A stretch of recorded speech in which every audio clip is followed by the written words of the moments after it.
بسم اللہ الرحمن الرحیم۔ آج کی کلاس میں ہم حروف ہجا میں سے حرف میم کا مخرج سیکھیں گے کہ میم کہاں سے ادا ہوتا ہے، کہاں سے نکلتا ہے۔ آئیے سیکھتے ہیں حرف میم کا مخرج۔ دونوں ہونٹوں کے خشکی والے حصے کے ملنے سے میم ادا ہوتا ہے۔ آئیے اس ادائیگی کو سمجھتے ہیں۔ آپ نے ادائیگی میں پڑھا دونوں ہونٹ، یہ ہمارا اوپر والا ہونٹ ہے، یہ ہمارا نیچے والا ہونٹ ہے۔ اور خشک والا حصہ، اب یہ خشک والا حصہ کون سا ہے یہ سمجھتے ہیں۔ ہمارے ہونٹوں کا اندر والا حصہ سلائیوا کی وجہ سے گیلا رہتا ہے، تو خشک والا حصہ کون سا ہو سکتا ہے؟ جو باہر والا ہے۔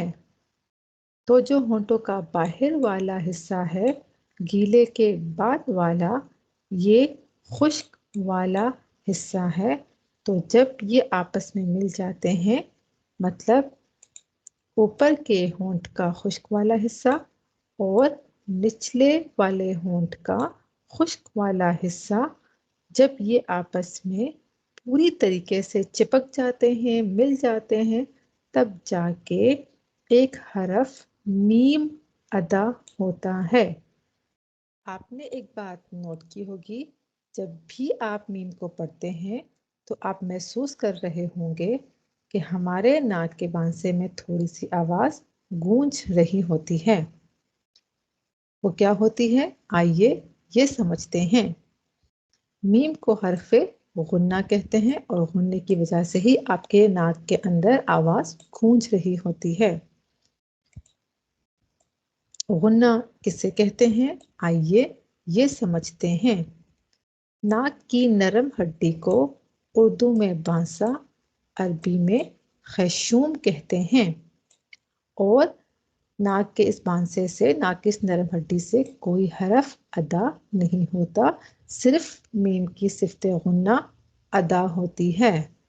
آپ نے میم کے مخرج میں کیا پڑھا کہ جب اوپر والے ہونٹ کا خشک حصہ اور نچلے والے ہونٹ کا خشک حصہ آپس سے ملتا ہے تو میم ادا ہوتا ہے۔ تو میم کی ادائیگی کے وقت ہونٹوں کو بند کیا، تو اب آواز کہاں سے نکلے گی؟ منہ تو بند ہو گیا، تو اب جو آواز نکلے گی وہ ناک کے بانسے سے نکلے گی۔ ابھی آپ اپنے 2 فنگر کی مدد سے اپنی ناک کو بند کریں، ناک کی نرم ہڈی پر اپنے دونوں فنگرز رکھیں اور ناک کو بند کریں اور دونوں ہونٹوں کے خشک حصے کو آپس میں ملائیں۔ اب آپ دیکھیں گے تو اب تو منہ بند ہے، تو آواز بھی نہیں نکلے گی منہ بند ہونے کی وجہ سے، اور ناک بھی بند ہے۔ اب اگر آپ ناک کو بند کریں گے تو آواز بھی بند ہو جائے گی، تو غنہ ادا ہی نہیں ہوگا۔ اب اپنی انگلیاں ناک سے ہٹائیے، اپنے ہونٹوں کو ویسے ہی بند رکھیے، کلوز رکھیے۔ اب میم کو ادا کریں۔ آپ کے ہونٹ بند ہیں لیکن آواز کہاں سے نکل رہی ہے؟ آواز جو آپ کی نکل رہی ہے وہ یہاں سے ناک کے بانسے سے نکل رہی ہے۔ اس آواز کو جو آپ کی ناک کے بانسے سے نکلتی ہے، اس آواز کو ہم غنہ کہتے ہیں۔ تو غنے کی آواز ہم ناک کے بانسے سے نکالتے ہیں تو غنہ ادا ہو جاتا ہے۔ تو پوری آواز جو غنے کی نکل رہی ہے وہ ناک کے بانسے سے نکل رہی ہے۔ تو میم میں ہم نے کیا کیا؟ میم میں ہم نے غنہ کیا۔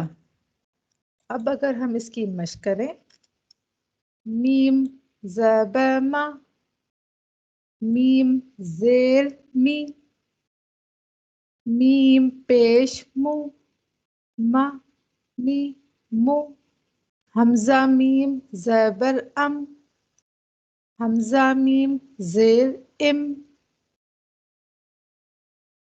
حمزہ میم پیش ام، ام ام ام۔ قرآن سے ہم ایک ورڈ کی مشق کرتے ہیں، مما۔ جو یہ میں نے مم کیا، یہ میں نے غنہ کیا، مما۔ میم کو ادا کرتے وقت زبان کا جو اکثر حصہ ہے وہ تالو کی طرف نہیں اٹھتا بلکہ نیچے رہتا ہے، ریسٹنگ پوزیشن میں ہوتا ہے، اور میم کو ادا کرتے وقت زبان کا بیشتر حصہ تالو سے علیحدہ رہتا ہے۔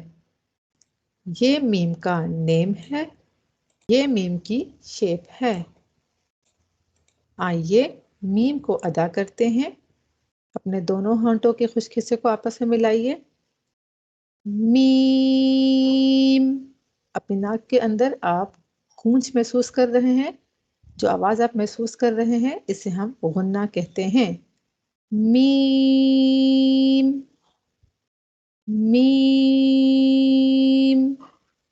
جزاک اللہ۔